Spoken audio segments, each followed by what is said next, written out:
Hey. Sasa hii ni workshop kweli? Si tumeharibu. These are our students, and can we appreciate Maseno University for bringing life into the house. I want to request that we continue with what we had.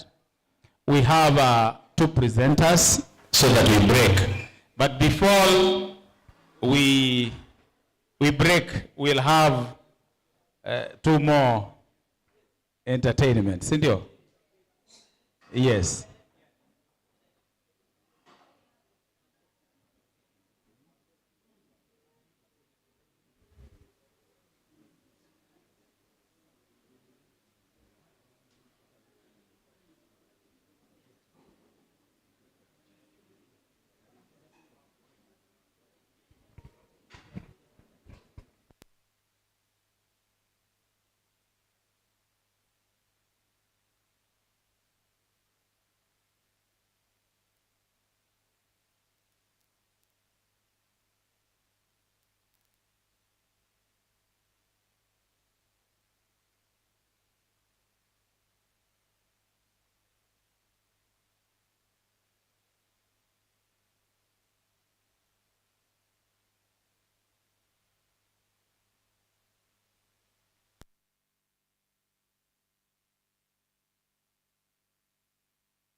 Okay, members, I want to invite the chair to make some little clarifications. Unajua joto ikiwaka sana, sisi tunachukua hiyo joto, na msifikiri it has been easy. I remember the TUM University Festival. Where's TUM? Technical University of Mombasa. Si mnajua vile tulipelekwa mbio kwa paka kwa mkubwa huko. Hii nani aliwaambia? But the festival was very successful. So sisi tunaelewa hii maneno. And then with everybody with us tuko sawa. I want to invite the chair so that he ushers in to make a few clarifications. Workshop yetu iendelee. The director opened the workshop. He cannot open an illegal thing. The director cannot open an illegal thing. And remember, our resolutions here are very, very professional. He wants content. He has seen, but he wants to have documentation. So we have to do that. Thank you very much. Good afternoon again. Just the way the SG has said,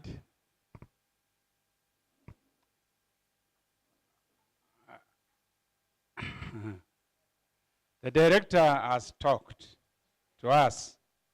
We all heard,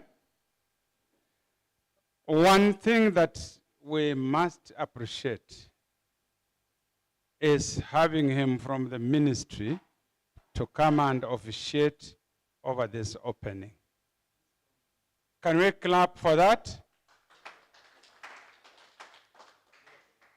2, if you heard very clearly, he said, manajua sisi ni watu wa mkono. Did he say that? Meaning, there are others who make decisions. However, he has said we have to empower him to assist us, and we shall do that. We have selected a few people to work on a questionnaire now. And all of us will partake to that questionnaire, we reply. And then, in our course of this workshop, we'll have a plenary session where all of us will contribute. The director is here with us. It is even him who will come to close this workshop. So, but what we want to assure all the participants, please take this workshop serious, because we are preparing for a festival which begins, that letter indicated 14th to 22nd, but I know the executive committee is working on it so that we don't take all those many days. Our festival will be on in Maseno in March. Thank you very much. Can we now continue with the workshop? SG, the next presenter, so that we continue optimistically. Can we clap for the chair? Na tulimwambia hiyo siku kwanza atabeba hata fimbo mbili. Sa ile CS anaongea hata anaassume amuoni, unadunga yeye unapita hivi, so mambo inaendelea. We have to act. Man must live. So I want to invite Maseno University to give us a very soft zilizopendwa ya wazee to cool down, and then we move ahead, please. Kidogo tu. Hebu wandugu sikizeni leo ni. If you don't know to play, I can play that one. Twende kazi. The Gen Z wamekataa hiyo. Oh.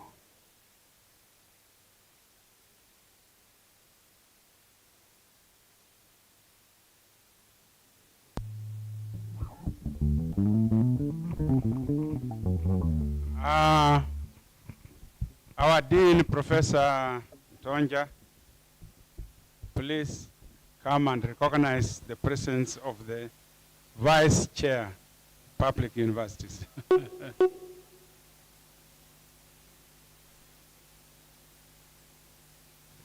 Thank you very much, Chairman. I don't want to repeat what he has just said. It is that you are legally in the State Department of Higher Education and Research, and your activities should run as such. That's lawful. It's also entrenched in the way you vote for your student leaders. You have CS Sports, that's KUSA. You have Culture and Special Needs, this is culture. And you have education. Those are recognized under Kenyan law, 2012, revised in 2016. And therefore, just as the basic ministry, basic department, the TVETs, the higher education, you also stand. And because we will have a plenary for feedback, we will leave it as such. But because now this is my compatriot. The other side, we have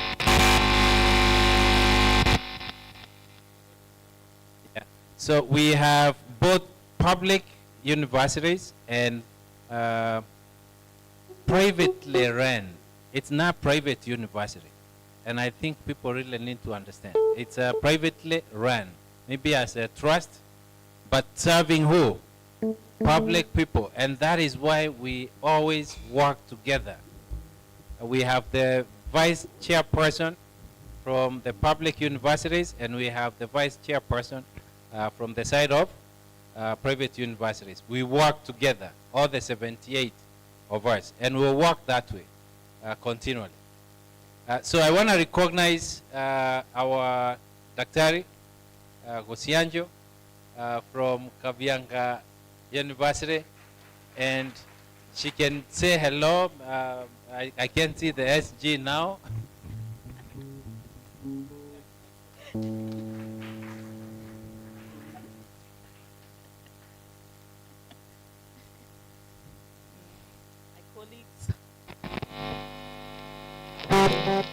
Dear students, you know, without you, there are no universities. We value you, and that's why we give you all this time. That's why we engage you in such activities. So you are most welcome. We want you to perform your best, to bring out the best in you, because we have a purpose for that. Yeah, it's not only in class, it's also here. So karibuni sana and enjoy. My name is Dr. Mary Wosianju, Dean of Students, University of Kabianga in Kericho.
Tupige makofi tena. Chuki ya nini kati yetu na sijui nini. I want to invite Asiago to continue with this program. We have the next presenter, Bwana Izai. Amengoja sana. And for sure, we are prepared for this. Thank you. Okay, thanks once again. I want now to move very fast. Please be very attentive. If you are far away and you cannot get me, you can move closer. Before I proceed, I'm giving an assignment on this again. A sister walks into the bedroom of a brother who is paralyzed and finds the wife left last night and placed food, can I call it a soluble food, with a straw into the mouth of the paralyzed brother, and finds the house is so smelly. So the sister decides to remove the diapers for the brother and cleans him up. I want you to create the music for that scene. Capture the emotions. We want to see the actor the paralyzed brother's eyes becoming wet and the tears coming out of his eyes. We want to see the reaction of the sister. And we want the music, the silence, the non-conversational process being brought out by the music. And in the process, you capture some of these fundamental functions of music in that scene. So it can be shot from one angle. Of course, we are not going to remove somebody's clothes. Atavalia a shot and then we buy the diaper hapa ya mtu mkubwa. Tunaweza pata moja kweli. Inabidi tubuy packet mzima. Afungwe, and then during the shot, we don't need to see the cleaning, but we can see somebody tunapiga a shot just up so that we don't really reveal that ako amevalia nguo ndani. So it will seem like, okay, alikuwa and I'm clean. But you see, it's very shameful for the sister to clean the brother. But she has to do that because the wife has abandoned him. And in the conversation, I'll ask any film student here? Any film student? Yes, Bridget, you'll write the script. Just one page. Just one page. And then we'll create the music for that. Now, I don't know how we'll work on that in terms of groups. You'll help me to get me on that. We do one group for the ladies to be in charge, and then, but the actors don't mind. We can have actors acting both. Or, for the music, the ladies will create the music. For the acting, it can be done generally. Because we need only 2 actors. We need a cameraman, and we need one of the rooms in where we are staying, where we can shoot it tonight. So you have to move very fast with that script. And then we shoot it so that tomorrow we see the video, and then we create the music for that scene. Now to proceed, where are my technicians? So we were looking at the atmosphere. It can be also created. You can create a chaotic atmosphere by using music, or you can use music to enhance a chaotic what? Atmosphere, or you can also create a serene kind of atmosphere using music. Next.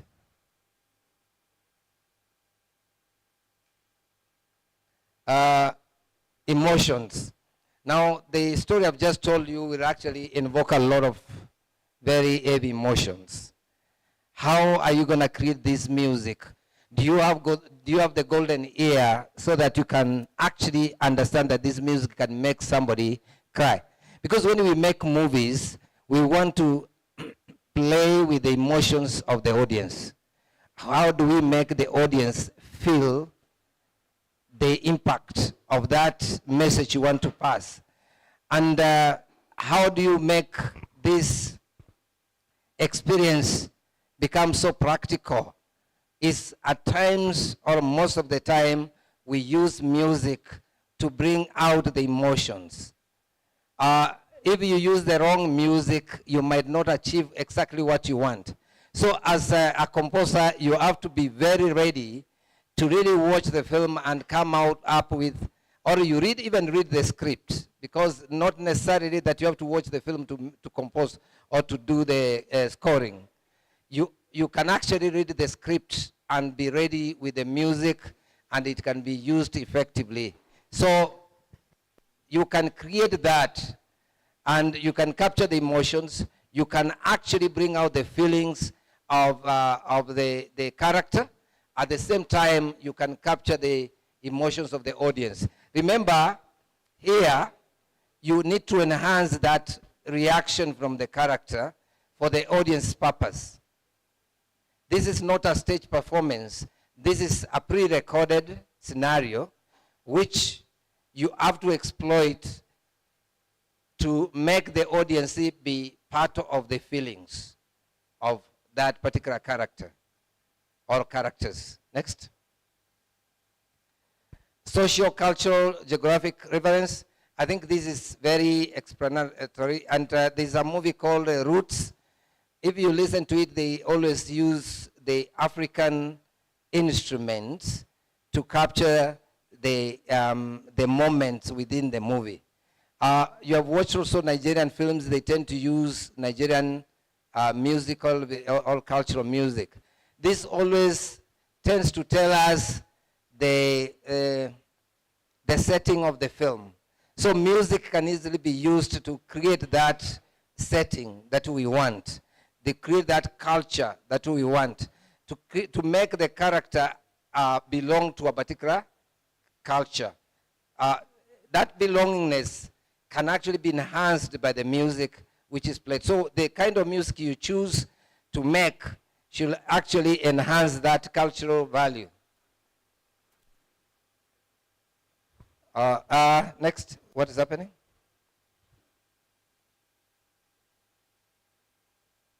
Next, time period. You see, what happens in the morning? I don't think at times you want very noisy music in the morning, and also sometimes in the evening you might also want calm music, but also it depends on where the character is, where the action is taking place. So you can use music to enhance the time. Period, here there's some kind of music which came out at a particular period. Or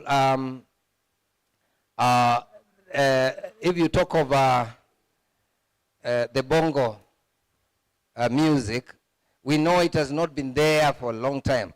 If you go back to Zirizopendwa and you're using it in the movie, it already tells us what period is the story based on. And this can be used effectively to enhance that aspect. Next.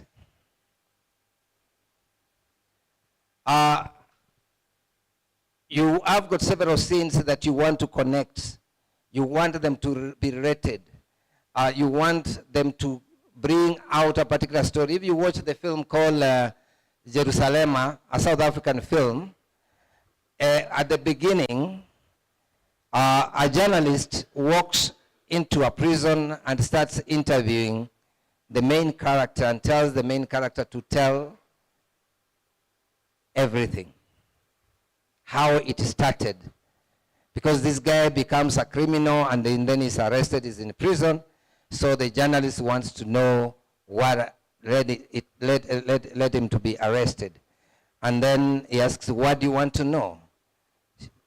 She says, I want to know everything, how it started. So the montage of how South Africans were fighting against apartheid, and then how they won, how Mandela became the president, that montage is brought in. And while that montage is running, they have chosen a particular song to run. I don't know whether you can get it, Jerusalem. And then you can play just that part of the montage. So as the montage runs, you listen to the music. It's South African music, and it has something to tell. It has a story to tell. And then it's able to connect all those scenes.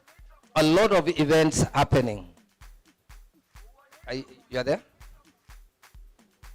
No, Jerusalem, the movie. Yes, Jerusalem, not Jerusalem. Yes. The film, just find the film.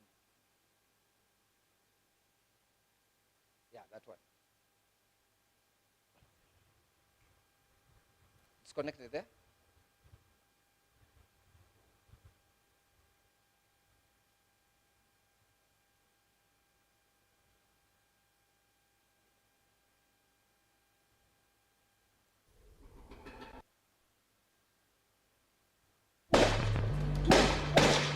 All right.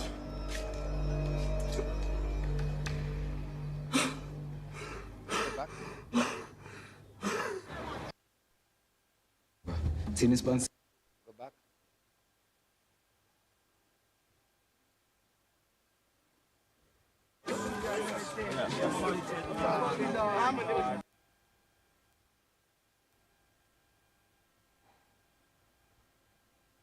Almost at the beginning, near the beginning.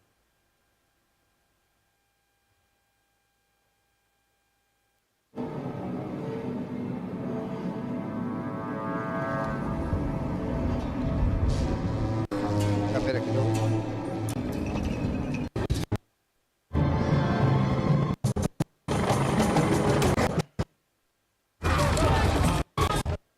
You're under arrest for murder. Targeted passengers took part. 500 police and soldiers took part in a major raid in Hillbrow today. All the buildings targeted have been taken over by criminal gangs. Police confiscated 591 illegal firearms and 2,714 rounds of ammunition. Large quantities of drugs were seized, including 8 kilograms of cocaine, 62 kilograms of heroin, in addition to ecstasy, mandrax, and methamphetamine. Police made 93 arrests for serious offences, including murder, rape, and armed robbery. Among those detained was notorious Hillbrow crime boss and slumlord Lucky Kunene, also known as the hoodlum of Hillbrow.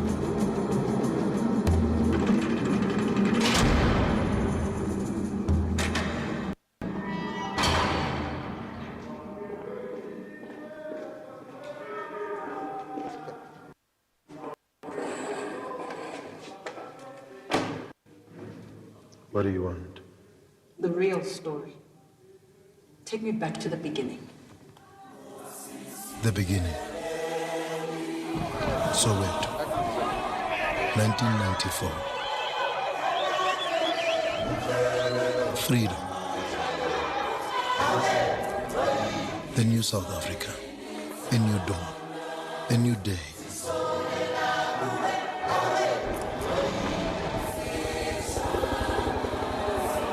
A fresh start, a clean page, a new beginning.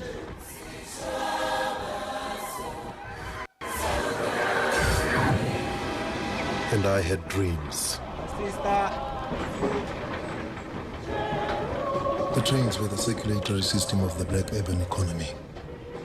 My best friend Zakes and I were sucking that blood, selling peanuts for peanuts. Yeah, you have seen the montage of all that, what was happening in South Africa and the songs. But the underlying song was in Ngosisikelele Africa, which is the national anthem. I think it's for South African, which other country? I think there's also some 2-3 countries which are using the same national anthem. Tanzania also. Yeah. So, and these other chants within the streets. And as a musician, as a composer, you might be required in a movie to do such a kind of a composition. And so, how you blend this montage, you bring it together to give it a unit, depends on the kind of music you're going to put in place for it to work. And so, when it comes to that, I think it's now very clear on what you can be required to do. And I'd also urge you very much that think film when you want to compose music. There's a lot of money in this business. You might be paid quite a lot. Next. There's a lot of money. So, msiangalie tu hivyo. No.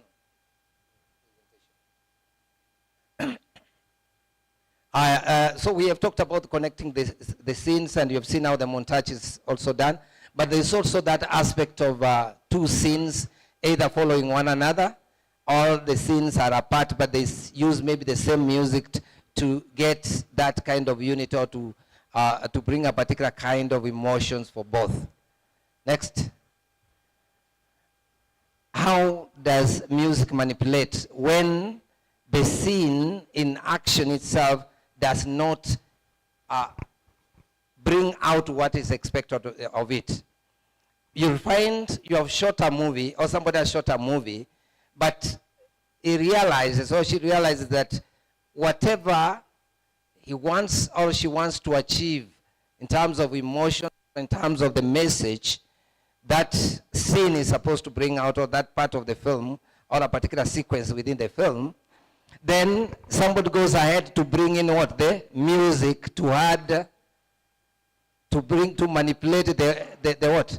The scene, so that the scene can appear to be communicating what he intended, but did not achieve it with the action only. So that one can also happen. That is one of the ways that you can use music, but it's not very ethical. Next. Now, the alternate perception of time is almost similar to what I've just talked about. Is you can create contrast by use of music. The perception of time is a fantastic playground for music. By altering the tempo of music, it can heavily push or drag a scene.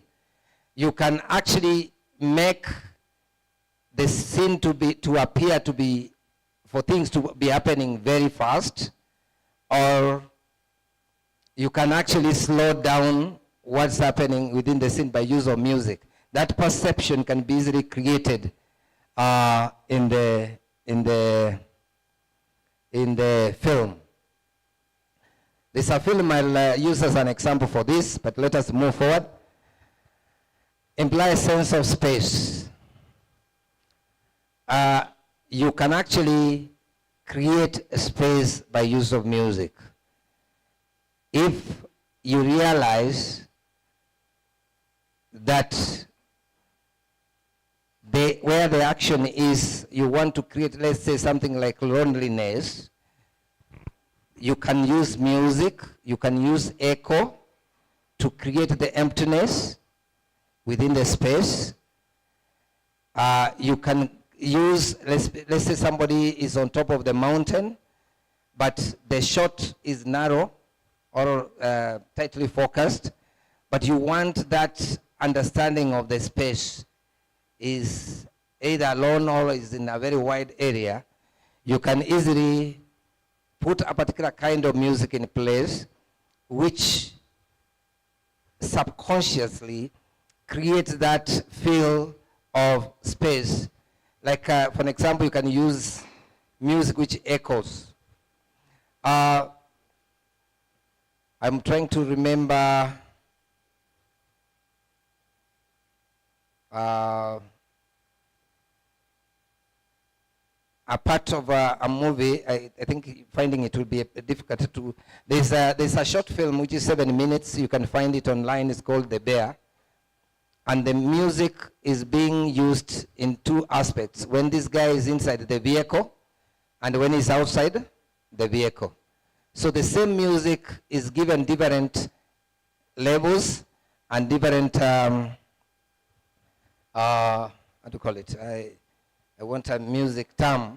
But you'll hear at times the music sounds hollow and times it sounds so compact.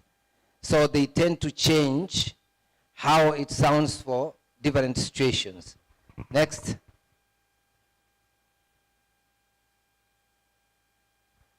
You create unreal situations. The reality is different from what the music brings on the table.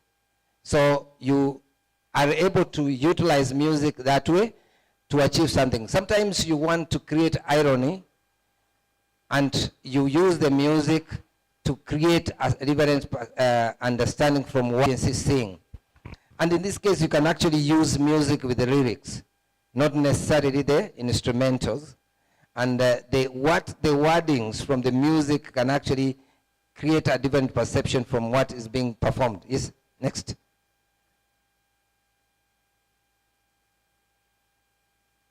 The contradiction also is also what sometimes we create with the music.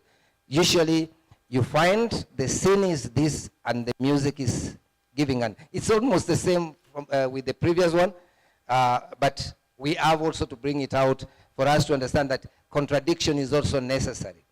Now, how do we use contradiction in movies? there's no conflict without drama. So sometimes you conflict the story itself within it. At times, there's no happiness, but you put the music which implies what? Happiness. What are you trying to tell the audience? This scene, it is expected to what? To be full of happiness, but in reality what is happening is not.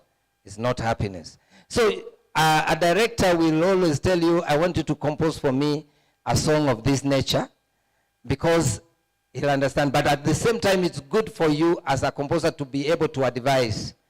Because wewe sio mtu wa kutumika tu naambiwa fanya hii fanya hii. No. You have to be in a position to say, sir, I think if we went this way, this will get the best result for us. So by understanding that would be very important for us. Parody, do I really need to explain this? Music can influence very strongly whether we find a scene to be serious or lovable. It can use this ability to create fantastic parodies of characters or situations in the movie. One very simple example will be a character who pretends to be very evil. I think that is very clear. So, next. Physical condition, I'll also read it. Music can also influence and stimulate our very basic emotions like fear, and therefore evoke, in a best case scenario, every psychological physiological consequence that comes with the emotions, like racing heart, sweaty hands, etc., especially in the genre of horror, thriller. These effects are used extensively. A certain level of volume will make it impossible for the body and the conscious mind to detach from these emotions. So, how do we use this music so that we can appear, or a character can appear to be emotionally affected and part of his body be very much involved in the music? How can sweat hands, how can the heart, the racing heart can be brought out using music? In this case, you have to compose music which goes in sync with that. And that's how you need to do that music as you look at or you imagine the character's state of physiological state of mind or of the body. And so that will be very crucial. Alternative perception of time, alternate rather, the perception of time, where you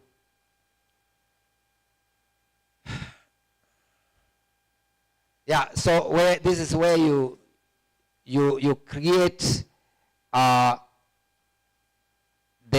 pace at which an event occurs. You can actually make it faster and end faster, or you make it take longer to what? To end. And then you can always achieve that perception of time by either shortening the action by use of music or extending the action. Space. This will also be kind of similar to what I'd explained earlier. You can have somebody in this room alone. Then you can create music which plays and actually brings that understanding or perception of too much space, or very confined space. And if I go back to the movie I talked about, The Bear, you'll find it on net. It's a very nice film. It's 7 minutes.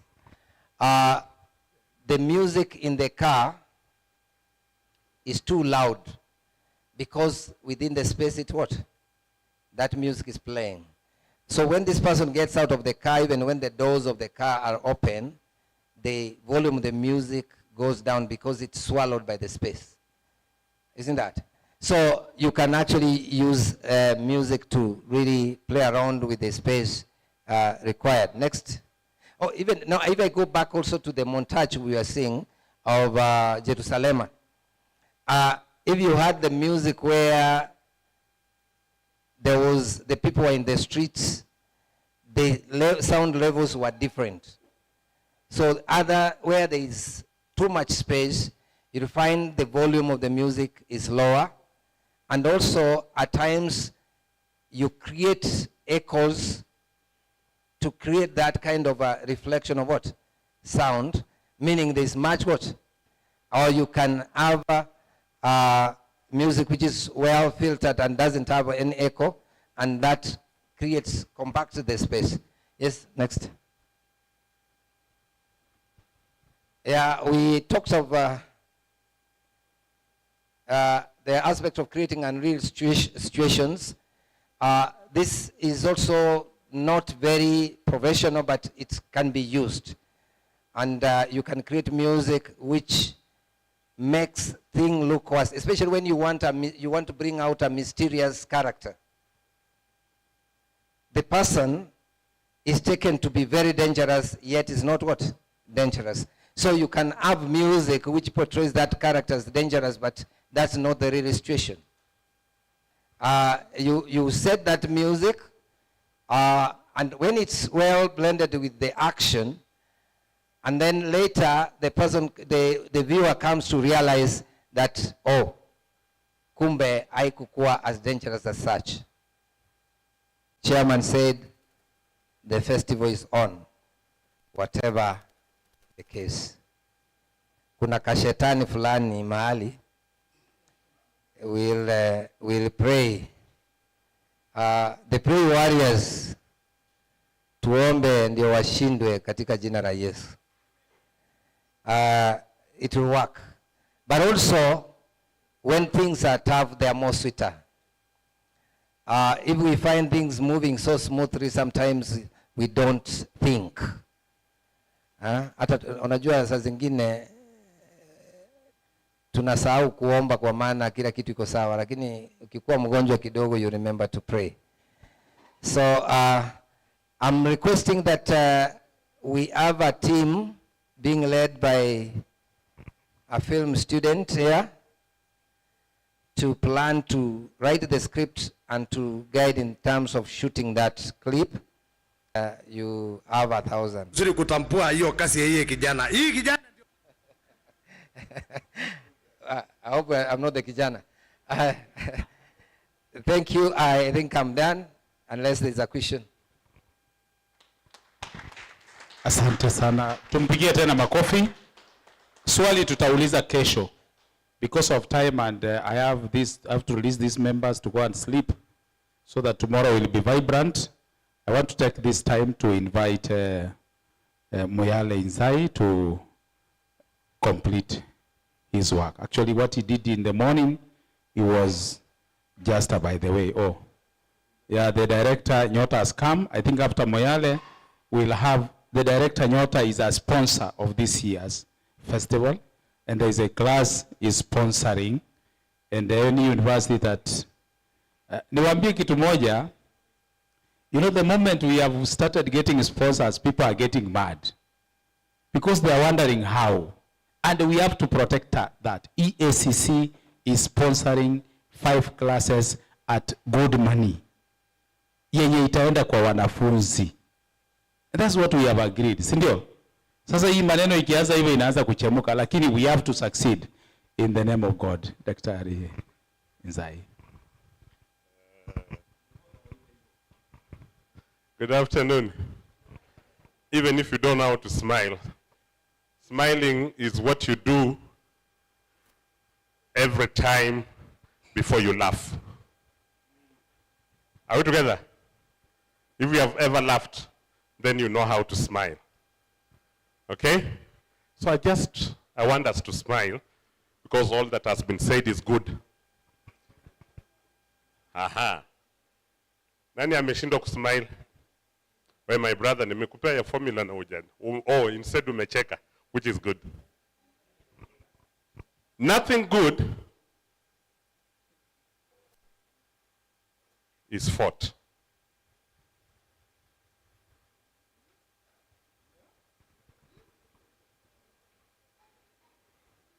Nothing that is good can be fought. Can you fight something that is not good?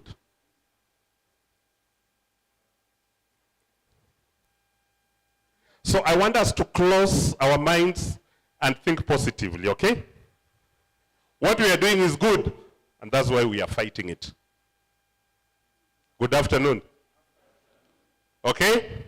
So everything that is good out there must be fought. Hallelujah. Nipatie, you have Giriama or Masai? Whichever. Okay.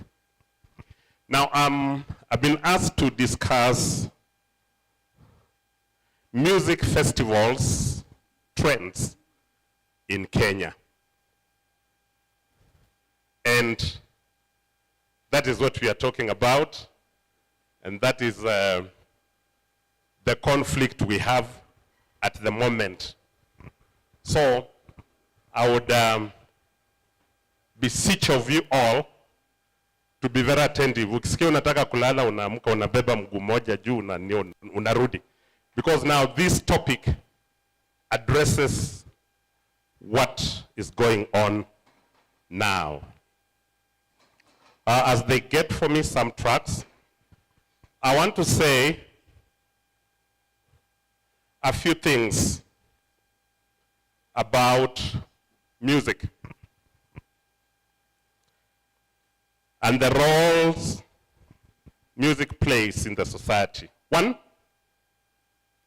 sorry, I'll not be on the screen. My machine enjoyed me kidogo. Number one, music plays this role in the society, preserving cultural traditions. Preserving cultural traditions. Number two, expressing emotions. Expressing emotions. Number three, bringing people together. Bringing people together. When we talk of preserving the cultural traditions, music connects people across generations to allow them share their ancestral values, emotions, and stories. So, you get to underline that because as we travel through this journey of the trends of music, I really want us to remember that. Just pause, kidogo. And then music also helps keep cultural traditions alive and thriving. Music helps. The next item is expressing emotions. How do we use music to express our emotions? Music can evoke emotions such as inspiration, like I want all of you to be inspired today, and help people feel safe and understood. I want you to feel very safe in Kupa and understood. Good afternoon. Music can also help people cope with difficult times by encouraging them to express themselves through movement and dance. That we also are good doing that. Then, how does music bring people together? Music can help people find a common ground. Underline common ground. Do we have a common ground in Kupa? Music will help us find a common ground and a sense of community. We'll stand up together as one community. Music also can be a vehicle for social change, helping dismantle boundaries and promote human rights.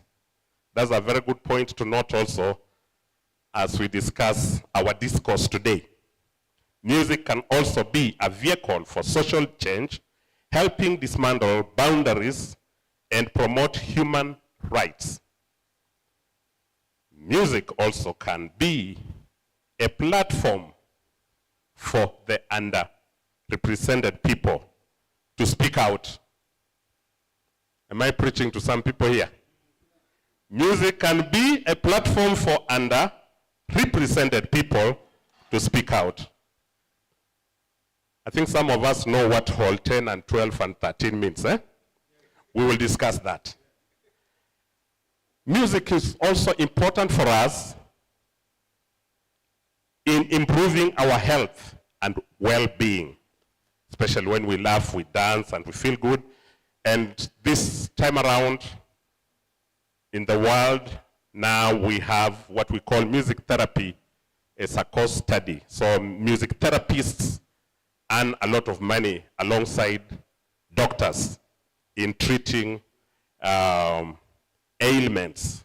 So how does that happen? Music can stimulate your brain, which can help with pain relief, stress reduction, and memory boost. So with all these factors in place, what I've just mentioned, it then becomes very important that music is part and parcel of our life today.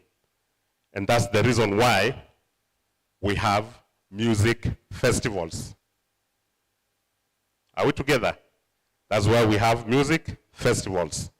We had festivals, or we have festivals in beer parties when we draw back to our cultural heritage.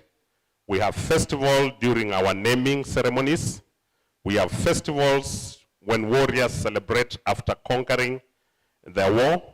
We have festivals when maidens are praising one of their own during weddings. We have festivals when we are celebrating our heroes and heroines, and many others. And these are pegged on our cultural heritages. Thus, we have quite a number of cultural festivals that have come up in the country. I want us to demonstrate with 1 or 2, 3. Just give me that playback. Where's my brother from the Ma community? Hey, very good. Now, he'll tell you that when the Morans are celebrating, or they are passing through their rites or graduating, you know, that graduation can never stand without music. True or false? There has to be singing and dancing. And to me, if you asked me, that is a festival in itself. Are we together? That is a festival.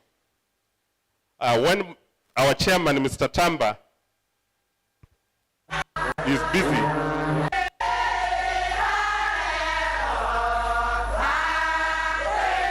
I don't want to see those characters. I want to see the, yes. Correct. Now, pay attention to the, just keep playing as I talk. Pay attention to the regalia, which is our cultural heritage. Look at the costume, look at the props, look at the style of singing, and all that. So they are celebrating, though this was, I think, a state concert or one of our state events. That's okay. Get me something from the coast. So, I'm saying, thank you. I'm saying that when the traditional Gusii community was listening to that one expatriate playing Obokano in the village as he sings, and people dance and respond to that, that is a festival. Sindio Daktari? That is a festival in itself. So we have had our festivals even before the coming of the colonialists. Yet, our discussion will now move to where Kenya Music Festival began. And that's where I'm going. And so I was saying that with those cultural feats, we have quite a number of cultural festivals that have been set around the country. Like we have the Lamu Cultural Festival, the Lake Turkana Festival, Mombasa Carnival, Maralal Kamal Dabi, Maulidi Festival, Rusinga Island Cultural Festival is actually even international. We have the Safaricom International Jazz Festival. We have Maragoli Cultural Festival, etc. And these festivals, quite a number of them, have led to the establishment of cultural centers where all these artistic works can be demonstrated and displayed. So not do we get just, we are the cost?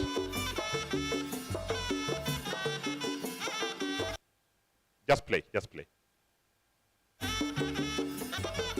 Look at the regalia, listen to the music. And that is happening deep in the village.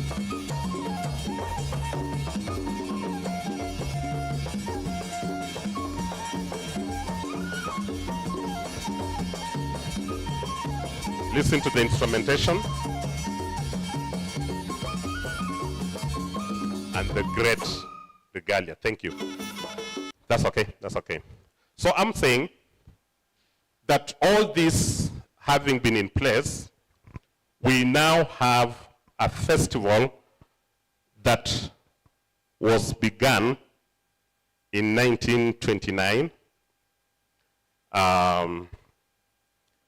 The Kenya Music Festival.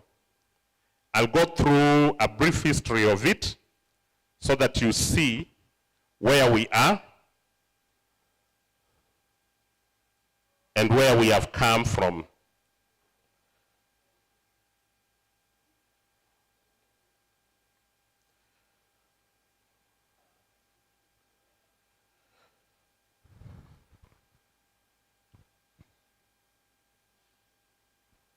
So according to Graham Hislop, for those of us who know him, he is one of the brains behind our Kenya national anthem, in 1955, and Dr. Jean Kidula in 1986, Dr. Musungu in the year 2012, have said the following about Kenya Music Festival. That this festival was founded in 1927 by British settlers as a leisure activity to entertain their families, and they mainly performed Western classical music. When was it found? 1927, with the main purpose to entertain their families. Sawa. And we are talking of Kenya Music Festival as we speak now. Do we have any settler here as we speak? Ako. Walieda wapi? Very good. Then the authors also revealed that up and until 1952, that's when Africans were incorporated in the festival to perform a folk song and a Western set piece. I know Dr. Eric will be knowing that. They were only allowed to perform one set piece and one folk song. And in fact, that festival used to be regionally. So the Kavirondians will perform yao huku wanamalizia huku, au wengine wanaperformia huko kule kwingine, na the central fellas the same. Na bado ilikuwa inaitwa Kenya Music. Are we communicating? Fitting the needs of the people then. Then,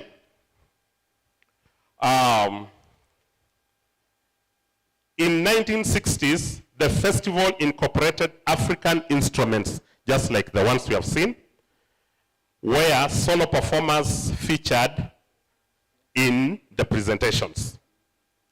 Then it's in 1968 when the responsibility of Kenya Music Festival was handed over from the British Foundation for Music Festival to the Ministry of Education, which ran it in collaboration until 1988, when it was completely detached from the mother festival, British Foundation for Music Festivals. So since 1988, Kenya Music Festival has been administered by an executive committee appointed by the Minister of Education. Appointed by the Minister of Education. This committee draws from representatives of teachers in primary and secondary schools, polytechnics, colleges, and universities, people with disabilities, and the marginalized communities, all with the education sector. I want to mention this. Before that time also, alongside the learning institutions, we had non-educational institutions participating in that festival since its inception. And that's where we have now the Kenya Music and Cultural Festival, alongside the Kenya Music Festival. They were one and one, under one umbrella. So in Kenya Music Festival, we had the churches participating, parastatals participating, universities participating, private companies participating, government institutions participating, until the year 1988. Are we together? Now, after 1988, that's now when Elocution was added into the festival. In 1988, French, German, Swahili, English, Elocution. And around that time, that's now when those institutions that felt they were not learning institutions felt they're getting a raw deal in Kenya music festivals. Underline that. I'm talking here as an authority matters festival in this country, because I've sat on the executive committee of Kenya Music and Cultural Festival since the year 2003 to up to and including not last year. Last year was 2024, isn't it? Up to 2023. How many years are those? 20 years. Sitting on the National Executive Committee kama hii yenu. So the Kenya Music and Cultural Festival ikajiita non-educational music festival, where now the churches, the parastatals, private companies, and other institutions would or participated. 1988. Kenya Music Festival ikabaki peke yake huko sawa. Now when we had this outfit coming out to form the Kenya Music, or rather Kenya Music and Cultural Festival, the Kenya Music Festival, as it sits now, did not complain. And the officials of Kenya Music Festival were co-opted members in the Kenya Music and Cultural Festival. To date, they are co-opted members. The executive secretary and the chairman. Okay? Come, the churches, we were with them, singing with them in the Kenya Music and Cultural Festival. They realized they are also getting a raw what? Deal. We now have several church festivals in the country. The Catholic festivals, CIMAC, SCK, PCEA, Methodist, name it. PAG, my own Church of God. We have our festivals that are subscribing to the needs, virtues, and values of our churches. Good afternoon. Churches sasa zimefanya nini? Zimesonga. But Kenya Music and Cultural Festival has retained that docket ya churches. So you'll get 1 or 2 churches still going to that festival. But they're very comfortable because which church leader will allow his church or her church to go and participate in a festival that is not adding value to their church ministry. So you'll find, since they have their own festival, they do not find it fit to go and perform or participate in the Kenya Music and Cultural Festival. The Kenya Music and Cultural Festival also has a slot for universities. I've seen Masai Mara there one time. I've seen Masinde Muliro many times. Moi University has been our ardent and very, faithful partner in that festival for many years. That is my brother, Dr. Shituri Iko. And we have had no problem. So they will still perform in Kenya Music Festival and come to 2 entities. But now the new baby in the house is who? Kupa, isn't it? Kupa in Kenya Music Festival, a festival I have participated in without fail since the year 1983. I've attended all the national festivals of KMF Abuga. I know you are still sweeping the corridors of heaven somewhere at that time when I was singing. True or false? So, if since 1983 we have had Kenya Music Festival, and for many years I've participated with universities. I've trained Mount Kenya University, I've trained the University of Nairobi, I'm now training Dexter University.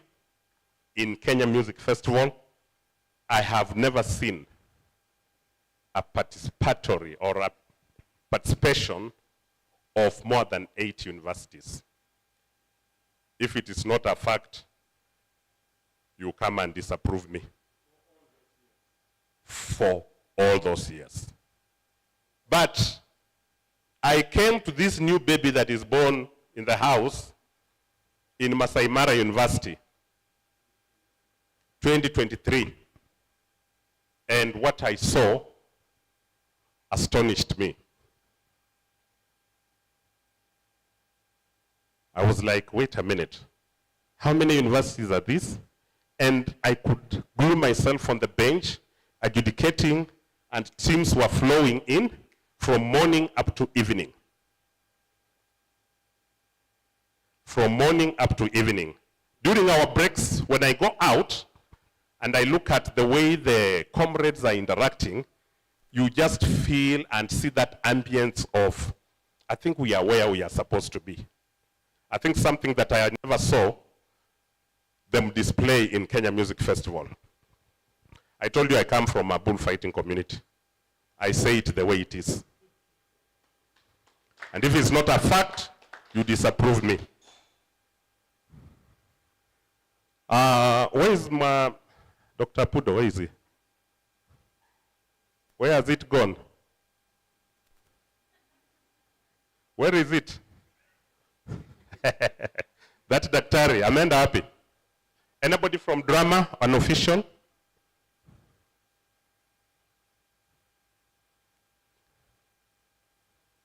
Hey, drama, Kupa drama chapter. I need one person. Hey, mwalimu kuja, just come. Wameenda wapi? Wameenda ku-act. What we are discussing is very important. Because I'm told when they held their festival when was this? In September last year? November last year. How many universities participated? 41. Hey, how many universities participated? 41. That has never happened in Kenya Music and Drama Festival since inception. That's a fact. So I will be asking a question. 41 teams participated last year in drama. You tell me yes. Is it a fact or not a fact? Very good. Last year, how many teams participated in Kupa Music? 32. 32 teams participated in Kupa Music Festival last year in Mombasa. Inaitwaje hiyo tu? TUM. Third edition. Third edition. How many universities? 32 participated last year at TUM. True or false? A fact or not a fact? But do you know it's also a fact that the same last year in Eldoret, not more than 5 universities. I was one of them. Not more than 5. I was one of them with Daystar University. We were not more than 5 in KMF in Eldoret. Fact or not a fact? Yeah? So my question would be this. Why would Kupa manage to assemble 32 universities and KMF can only manage 5? Democracy? Was I there when you were deciding you go to Kupa, 32 of you? I was in Eldoret and I'm asking, why didn't you come to Eldoret?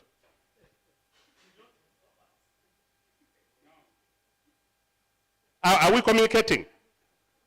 So if you go back to my notes, you learn that festivals will be formed to suit the needs and requirements of a people. Jedwong, stand here. How many teams participated in drama festival at the university level last year? Last year at